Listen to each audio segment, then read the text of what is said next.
Bonjour à tous et bienvenue dans Autofocus. Aujourd'hui je vais vous parler de deux sacs du même type, les fameux sacs, alors je ne sais plus si on appelle ça sac 2 as, sac bandoulière, peu importe, mais je crois que c'est 2 as. Et voilà, bah écoutez, vous fourre-tout, hein, voilà. Donc c'est parti.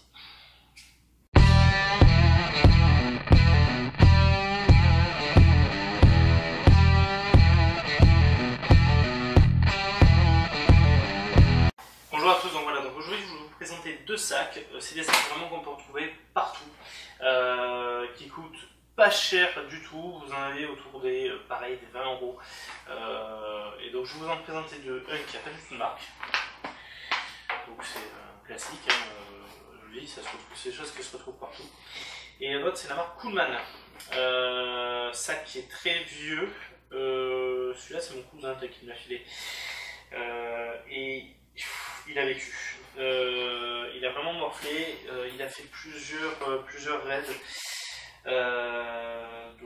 ouais, il a pris l'eau, il a vraiment morflé celui-là.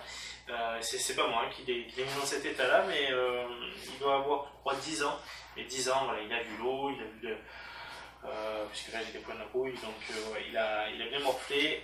Moi ce sont deux sacs, complètement je ne m'en sers jamais, puisque je vous ai montré dans l'épisode précédent mon sac que j'utilise quasi quotidiennement. Mais bon voilà, je m'en sers pareil pour ranger un peu de bordel, c'est toujours bien, et je sais que le bordel tombe. Donc allez, je vais vous ouvrir tout ça et je vais vous montrer comment ça se passe. Qu'est-ce qu'on y retrouve? Alors, allez, on va commencer par celui qui n'a pas de marque. Hop. Donc, là-dedans, on va retrouver. Alors, j'ai du chargeur. Ça, j'ai un objectif qu'on m'avait filé qui a même pas. C'est bien, bravo. Donc c'est le 70-300 de chez Sigma. Celui-là, il faudra que je vous le teste parce qu'on on me l'a généreusement donné, et il faudra que je vous le teste. On m'a donné aussi celui-là, c'est un Photoline de, hop, je crois que c'est un 50-150. Vous voyez, ça, vous zoomez comme ça en fait. Donc c'est bon, un petit peu bizarre, mais voilà. Là j'ai une sangle loco, qui a un là d'ailleurs, mais c'est pas grave. Ah voilà, là j'avais le petit bouchon qui est là. Ok. Ici, j'ai un pare-soleil à la con. Là, j'ai des filtres. C'est quoi ça? Ah oui, LCD screen protecteur, ok. Là j'ai les fameuses cartes dont je vous parlais dans l'épisode sur le petit accessoire, parce que vous voyez, Combat Touchdown de la vite. Voilà. Donc là, il y en a encore qui se cache. Voilà. Donc ici, et là on a un autre compartiment derrière, vous voyez, où il y a là il y a un manuel d'utilisation. Mais voilà, c'est quelque chose de très plat. Donc ici, vous pouvez rentrer, tout simplement, vous avez vu déjà, je rentre pas mal, mais on va dire que vous allez rentrer un boîtier avec objectif et un objectif et quelques accessoires. Voilà. Rien de bien transcendant, mais c'est quelque chose d'assez classique en fin de compte. Sur ce type de sac, le gros avantage, c'est que ça vous permet, c'est que vous pouvez shooter très rapidement, puisque hop, vous le dégagez, tac, et bien vous shootez. On va passer sur l'autre. Donc sur celui-là, on a une poche avant qui est quand même assez agréable. Là on a des péloches. C'est des trucs que j'ai récupérés quand on m'a filé, mais là j'ai des piles. Ok, là, alors lui malheureusement il est pété, c'est un F400S celui-là, il est pété, c'est la porte en fait qui est cassée. Je le garde, mais parce qu'il faudrait peut-être qu'un jour je me décide à changer la porte. Là ici, j'ai une... c'est quoi ça? Ah oui, ça c'est un harnais. Là j'ai de la paperasse. Attends, j'ai une quoi petit. Bon, donc ouais, vous voyez, c'est un petit peu bordel. Hein. Comme je vous l'ai dit, c'est vraiment des sacs pour ranger toutes les merdes là où je sais pas les mettre. Donc, j'ai encore une chose, vous voyez. Donc, ici, en fait, il a deux poches à l'intérieur. Deux petites poches qui viennent là. Alors, je sais pas si vous verrez, je manque de lumière. Voilà, donc ici en fait il y a deux poches, ça vous permet de ranger, mettons, on va dire un objectif et quelques accessoires en plus, et de mettre ici votre boîtier plus un objectif.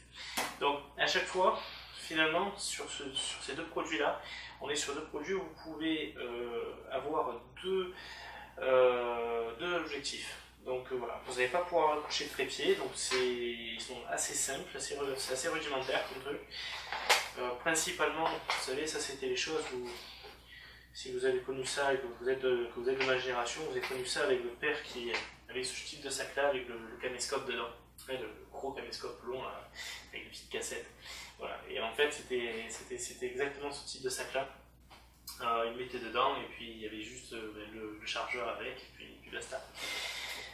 Donc ce sont des sacs qui sont bien. Vous voyez, je ne suis pas autant ému que j'ai pu l'être pour le Pro précédemment. Pourquoi? Parce que ce sont des sacs en fait que moi je n'utilise pas au quotidien. Ça me sert surtout à ranger du bordel et c'est tout. C'est des sacs qu'on m'a donné. Donc voilà, moi ça me permet de... Vous voyez, j'ai vraiment des trucs à la con, quoi. Des papiers, des notices, des trucs qui ne me servent même pas. Genre, là, c'est quoi ça? Ça c'est un chargeur. Et je crois que l'appareil je l'ai même plus. Vous voyez un petit peu le délire. Mais ça je m'en sers, c'est bien. Ça je m'en sers très peu, mais ça mériterait que je teste TLC4 quand même. Voilà. Donc, on est sur des produits très simples qui se trouvent aujourd'hui autour des 5 euros, vous les trouvez 5-10 euros. Là vous allez le plus en trouver, ça va être sur les vides-greniers. Donc si c'est le type de sac vraiment qui vous intéresse, parce que vous ça vous suffit, vous n'avez pas besoin de plus, vous dépensez 10-15 euros là-dedans, et puis voilà, vous serez les plus heureux.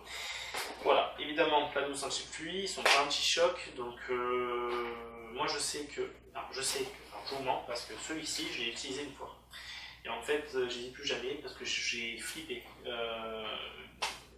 Vu que il ne protège pas de la pluie, il n'est pas anti-choc, j'avais peur en fait à chaque fois que je sortais le matériel, et voyant que surtout, je vais juste vous le montrer comme ça, qu'en fait vous prenez, en réalité vu qu'il n'est pas très rigide, qu'il est très souple, moi j'avais toujours peur que quelqu'un me frôle ou autre, et du coup me fasse tomber l'appareil. Donc en fait je prenais l'appareil, et en fait je ne le prenais pas d'abord, je prenais d'abord la sangle, prenez la sangle pour la mettre autour du cou, et là je le sortais. Voilà. Totalement flippé parce que c'est. Je sais pas, j'étais pas hyper à l'aise. Alors là je l'ai réglé un peu haut, en plus vous voyez, je l'ai pas forcément réglé à ma taille, mais je l'ai réglé un peu haut justement pour ça, pour à l'époque je l'avais pris, et depuis vous voyez, j'ai pas touché. Voilà, donc c'est tout pour cet épisode-ci. Prochaine vidéo, je vais vous montrer un sac photo que lui. Là, vous le trouvez partout et vous le trouvez encore aujourd'hui dans une grande enseigne. Voilà, donc je vous dis à très bientôt pour le prochain épisode. Sur ce, que vous ayez un réflexe, un bridge, même compact. Le plus important, shootez. Allez, ciao tout le monde.